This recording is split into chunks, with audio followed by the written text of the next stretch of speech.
I am so excited to introduce you to this week's guest, Rosie Martin, also known as Plant Dietitian Rosie on Instagram.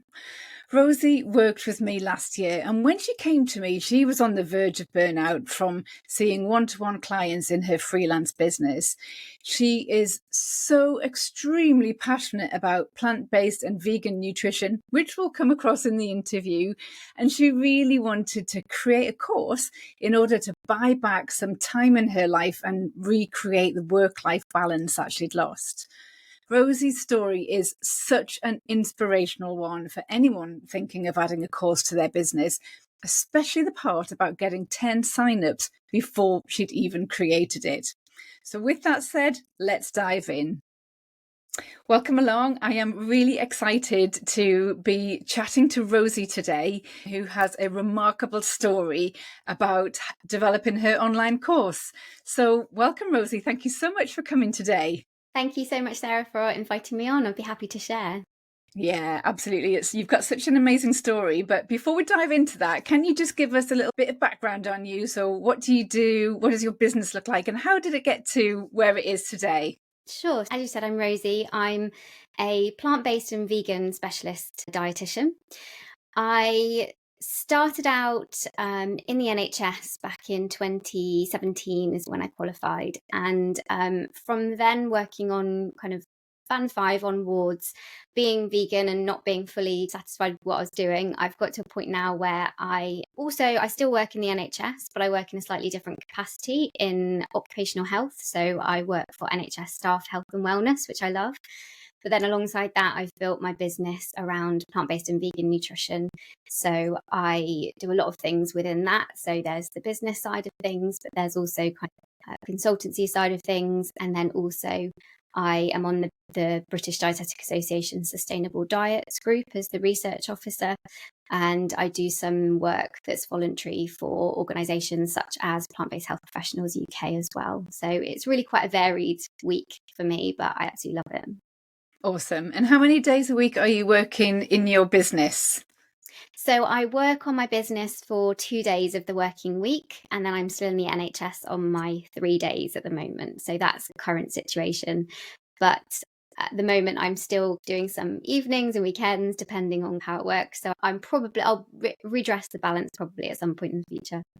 Yeah, absolutely. And I think that's something that we all do, don't we? I remember when I first started my business in the online space, I was having to do some 5 a.m. starts for a little while, just until I got to that point where I could reduce down my NHS time. Yeah, brilliant. There are times definitely where you have to graft a little bit more. And I definitely found that because I started working privately quite soon on when I started in the NHS. And so that was full time plus evenings and weekends. But I think one of the really important things to think about is what you want your life to look like and what spare time you want to have. And so that's something I've been working on this year quite successfully actually as well. So really important part of it. Yeah, absolutely. And for a lot of us, that is the main reason why we do decide to work for ourselves, isn't it? So it's really important to make that top of mind all the time. Yeah, Definitely. yeah. So in those 2 days a week that you've got working on your business, I'd love to know how your business makes its money. So the different income streams that you've got. So can you talk us through how you make your money in your business? Yeah, of course. So I started out more doing the one-to-one work with people. That's, I think, how a lot of people start out. I think that was very good because it established what I was doing, got me confident, much like my work in the NHS. It was really good experience. But I've moved more away from that more recently. And you helped me, Sarah, with this last year, is moving towards more kind of group based program. So at the moment, my main income stream will be the group programs that I run, which is all around vegan and plant-based nutrition and weight loss. And then in addition to that, there are several other income streams. So I do little things like sell meal plans on my website, but then also another significant part of it is doing sort of writing for companies and brands as well, which is not something I ever thought would happen, but it comes along and can be a really great opportunity to expose yourself to more people. And I'm very careful in my business. I only ever work with brands who really align with my values and my business beliefs as well. So that has come in more recently, but it has been another really nice way to work as well. Yeah, definitely. And it's a great way to share your message to new audiences as well, isn't it? Yeah, Yeah. absolutely. Yeah. And I think that often comes with visibility. So the more visible you are in your business and the more you're sharing your message, the more brands notice you and then come and ask you to do work for them as well. So Yeah, I've certainly noticed that. I think it's nice when you're lesser known. Sometimes you can get some free stuff, and that's always a nice little bonus. But yeah, as you get more well known, you do get more opportunities for sure. So that really yeah, helps with your own business, plus the opportunities you get from other businesses. brilliant. So let's dig into your group program. Tell us a little Mm. bit. Actually, let's go right back to the beginning and tell us about when you decided that you wanted to add this into your business. Yeah, so I think I got to the point where I was seeing one-to-ones, and as you know, I only had 2 days, or have only got 2 days. And so there was a real kind of limited capacity, how many people I could see, but also in terms of the amount of money you can make. And I found one-to-ones. I love one-to-ones. I do them within the NHS, and I love chatting to people and getting to know them and their situation and supporting them. But I think it got to the point where it's quite time and energy intensive. And so you Yeah. get to the end of the day and you're pretty exhausted from holding the space for many people through the day. And then also you've got, the write-ups and the notes and the contact between times. So I just felt that there must be a sort of different way of working. And I saw people doing things online, and I thought there must be opportunities for me out there to do something a little bit different. There's not many people doing sort of the similar stuff that I'm doing. So I felt that there was just some untapped opportunity out there, which is when I went out and I discovered yourself, Sarah, and decided that would be a really good way to get someone else to look at the business, see what the opportunities were, and build something from there. The group program was built out of me going out and asking people what they wanted. So my audience is already very much interested in either plant-based nutrition, or they want to go vegan, or they're already vegan. But we wanted to get to the crux of what did they want from me? Was it the information about going vegan or that kind of stuff? Or was it actually a problem that they had they wanted solved? And when we went out and did that market research, the main thing that came back was that people wanted to manage their weight. And so I felt confident doing that because I do a lot of that within the NHS. And so because that came back, I thought there's the perfect opportunity to build this course to support people who wanted to manage their weight in a really nourishing way on a plant-based diet. So we could build in all the things around supplements and certain nutrient considerations for vegan and plant-based nutrition. And again, there wasn't anyone else doing it out there. So that's what I decided to do. And it's gone really well since then. Yeah, brilliant. And I think this is just a fantastic example of how we as clinicians can have an idea of what we want to teach people and what we want to help people with. But actually, that's not often what they want. And I remember at the start when you and I were working together and you were designing what your offers could look like. At one point, you were looking a bit at gut health. And then there was another point where you were looking at potentially helping people become vegan and take that first step. And I remember saying to you, go and do some market research and find out. And actually, I think we had maybe 4 or 5 conversations about let's do a bit more market research and let's just test it a bit more. And I think it was a bit of a surprise to you that actually it wasn't what you thought it was going to be. It Mm. was people wanted help managing their weight. Yeah, absolutely. So that's what I took on and that's what I ran with. And it's been great since then. So it's really been nice to support people with exactly what they wanted support with and design things, because I feel like as dietitians, we really, once we've got a good amount of experience, a good amount of training, all those sorts of things, we really can help people. And so that feeling that you can actually design something that will be successful for you as a business owner, but also successful for your clients and make them happier and live better lives it's just seemed like a win. So that's what I do now, and I love doing that. Awesome. And has it brought you back that energy that you felt like you were losing from having to see one-to-one clients and the time that it took? Has that recovered? Definitely. So I think in the building of the program and in Yeah. doing all of that, it's a huge piece of work to put together an online course. And I remember you saying to me as well that the actual marketing and launch of it was going to be the same amount of work as actually building the course. And I thought, oh goodness. And it actually was. It was a huge amount of work to market and get out there with all the email systems and everything that needs to be in place. And that was a lot of work. And so it was time intensive, and but at the same time it was exciting because I knew I was building something that was going to be hopefully really successful, and I had an indication that it was going to be successful because I did some pre-selling with it.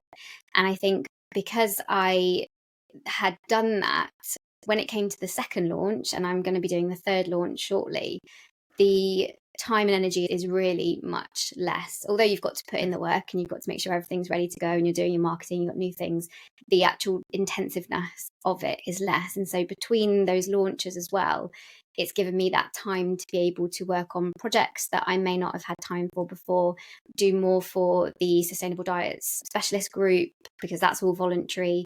And also this year, take a little bit of time back for myself. Before, I would be thinking, I had this mindset of, oh, I finished doing this thing at 2 p.m. What can I do? I need to be productive. I need to do something. Whereas actually now it's thinking, okay, I finished at 2 p.m. Great. This is the reason why I run a business, because if I finish something and I've got free time, I can go and enjoy that. And I've learned to do that this year. So it's such a lovely way of working now. Yeah, absolutely. I think you're spot on there. The creation itself, the launch itself, that is fairly labor intensive. And one of the things I find is after I've run a launch or a sales campaign is I often go on holiday the week afterwards because I feel like I just need to go, and recover a little bit. But then you're right. If you're doing launches 3 or even quarterly, 3 times a year, 4 times a year, you do have that gap in between where you do get to work on other things and then you then ramp up to sell the next one. But I just want to dig into what you said there about pre-selling, because this is something I think that will really inspire a lot of people. So when you were at the point of putting together your course, but it wasn't quite ready yet, we talked about gauging interest, really so that you don't go spending loads of time and energy and effort creating slides and recording videos and making worksheets and things and putting it out there and not as many people buy as you want to buy. So talk us through what you did to validate your idea, really. Yeah, so I remember I had started creating it and I was working hard on creating it. And I think we had one of our chats around about that time. And you said, why don't you put it out there, sell it for, I think it was half price, get 10 slots, put it out there and see what the interest is. And I was quite nervous about that because I hadn't got a course. It wasn't finished. It wasn't complete. And I felt weird about selling something that wasn't there yet. But I did, as you said, and I went online and I sent out an email and I said, look, I've got 10 slots for this course that's not ready yet, but you can get it for half price. And in exchange, I'd love your feedback once you've gone through the course. And I think it was within 24 hours, all 10 spots had been sold. So I absolutely knew I was onto something. It gave me such a drive and such an energy to complete it and to get it up and selling for full price that was a real kind of turning point. And I think it was in the same week as I reached a milestone with my Instagram followers as well. So it was a really fantastic week for my business. You did. Yeah. I found a celebration post that we had in our little Facebook group where I was celebrating your win to everybody, and you hit your 10K followers on Instagram at the same time. I did. Yeah. That was a good week. And we talk about these good weeks, but I think it's important to say that also there are some really bad weeks too. So it's not always good. So if you're having a struggle with something or something's going wrong, those good weeks come. So it is definitely a bit of a roller coaster, but when you get those celebrations and those wins, they are really fantastic and make it all worth it. Amazing. And you're right, when you do sell out your course before it's even ready, you've blooming well got to finish it, haven't you? So it does give you a little bit of a fire up your backside, so to speak, in order to make sure that it happens. Definitely. And so what did the actual launch look like when you did your first launch? What did you do for that? So I launched with a webinar.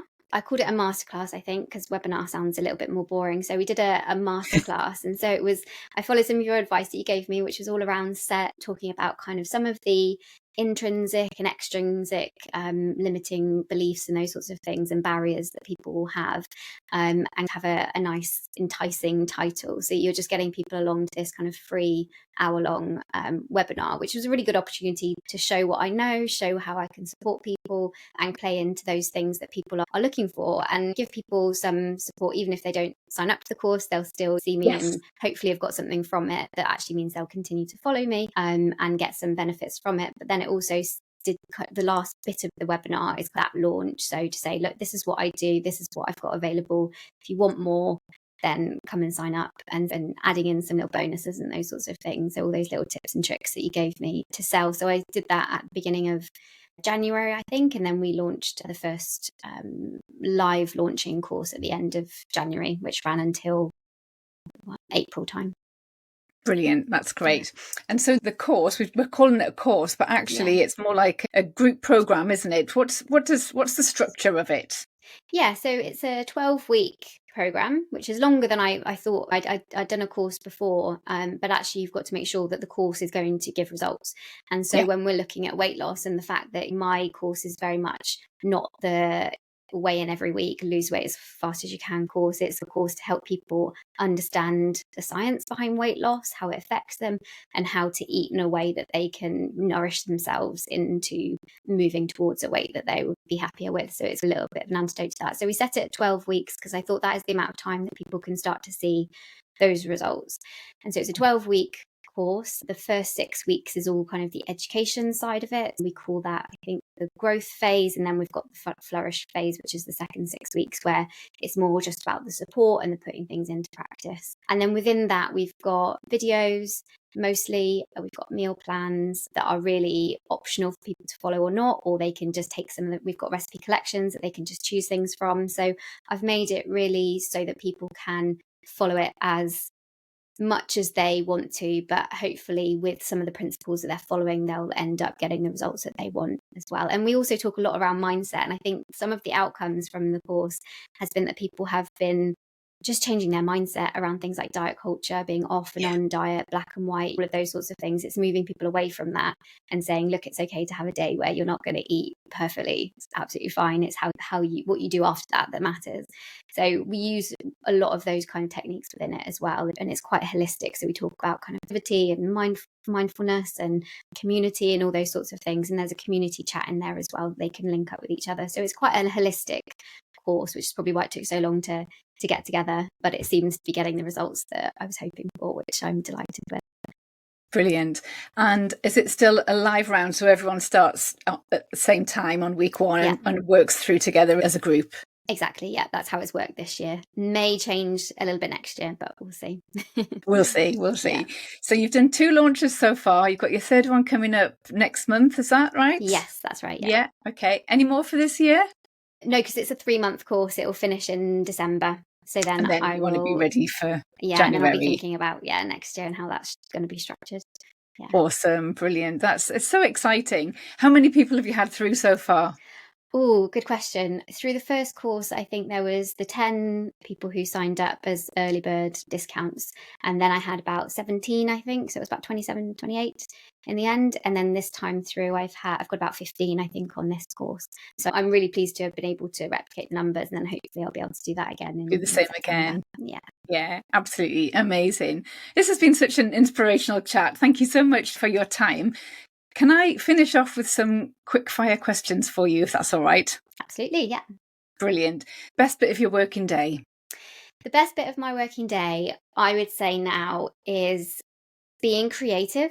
I think within the NHS or within stuff I was doing before, I love the science, that's my basis, but I love the designing colours, my website, doing videos, doing some social media. I love that, getting into the flow and being creative with a real important message behind it. I love that bit. Yeah, love that as well. It's I think that's almost one of the definitions of freedom, when you have worked for somebody else and you can now do that all for yourself. It's, brilliant. All the That's branding great. and everything. Yeah, I just love doing all that. I'm quite a visual person. Yeah, fab. Question 2, why do you do what you do? So the reason I do what I do, there's a very deep and intrinsic motivation that I have, and it goes far beyond the business that I have. So because I specialize in plant-based and vegan nutrition, I have a real drive in the kind of area of sustainability and animal welfare. I used to be a zoologist, so this is actually my second career with animals, quite close, and then human health as well. So those kind of 3 areas really play into my kind of motivations that really run deep. Yeah, it's values, isn't it? It's your values. Yeah, absolutely. Question 3, tech, love it or hate it? Both. So Without tech, I wouldn't be able to do what I do now. So in 2020, I remember going to see clinic sites where I could set up a clinic in the town that I live, which would be a general clinic. When it was actually a couple of days into lockdown that I went to view them and said, I'll be back in a couple of weeks when this is all over, the first lockdown. Obviously didn't realise what was going to happen, but that gave me the opportunity to go online, to really niche down, but open it up to anyone from pretty much anywhere. So love it from that point of view. And when it works, absolutely love it. But I think tech is the one reason why I've had days where I've been crying in my business, because when it goes wrong, it's the most frustrating thing and the most time wasting thing, I think. So I've actually hired someone to come in and help me with some of the tech issues that I've been having, which has just been absolute godsend. Yeah, absolutely. I think that's brilliant. You're absolutely right. It's there to allow us to have these freedom lifestyles and to do a lot of the work for us if you know what you're doing with it. Yeah. Yeah. Definitely. Brilliant. Question 4, how do you stay motivated? With motivation, I would say that I don't think you can be 100% motivated every single day. I don't think anyone can jump out of bed every single day and love it. And I think that's important to say, because I have a lot of motivation, as I said, with some of the things that I'm motivated by, with my values and the world I want to see. I'm hugely motivated. But there are some days where I wake up and I think, oh, but that's one of the nice things about running your own business, is that if you want to start at 10, you've got nothing at 9, you can, which is quite nice. But other than that, yeah, motivation, it comes and goes, but I stay motivated because of probably the underlying reasons that I actually set up my business. It goes over and above the monetary and the lifestyle stuff. Yeah, brilliant. I love that as well. And then final question for you is, what's one thing that you know now that you wish you could tell your former self when just starting out in business? This is a really interesting question, and I struggled to think of anything for this one, because the thing that I would tell my younger self in business is, don't be afraid.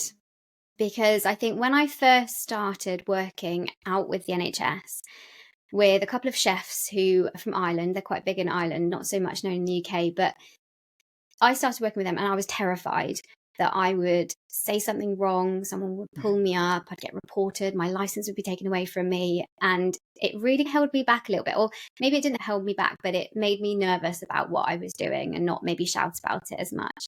And I think that it's important, if you know that what you're doing is the right thing, you've got the science behind you, even if it's not particularly known about, if you're specializing in an area that maybe dietetics hasn't done so much work in, or you're pioneering in a different area, don't be afraid. Do the research, make sure you're solid, but don't be afraid to go out there and talk about it. There are many different dietitians working in many different areas, and there are still areas that haven't been covered. So I think that's one of the things that I would say.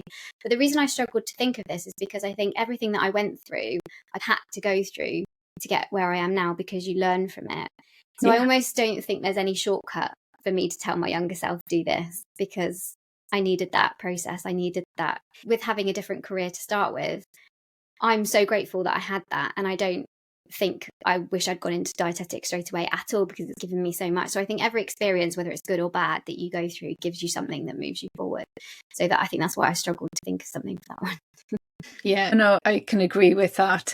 You learn along the journey, don't you? Yeah, definitely. Yeah. Mm-hmm. But what you said there about that fear thing, that is so common in dietitians who are just starting out in their businesses. And I felt it as well. Mm-hmm. And I don't know what it is. I don't know whether it's the fact that we're governed by law, but for me, I had fear of the next pediatric dietitian telling me I was wrong or I'd made a mistake.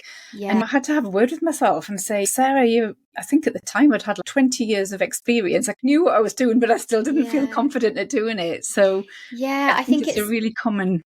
It might be something within the fact that we are registered and licensed. We can go out there and say that we are licensed, and it's almost like that's something that could be taken away from us if we're pulled up on the wrong thing. But I think that you have to think about who is out there talking about nutrition. Yes. Everyone and their son is out there talking about nutrition, and they're saying such crazy things out there that we need more dietitians.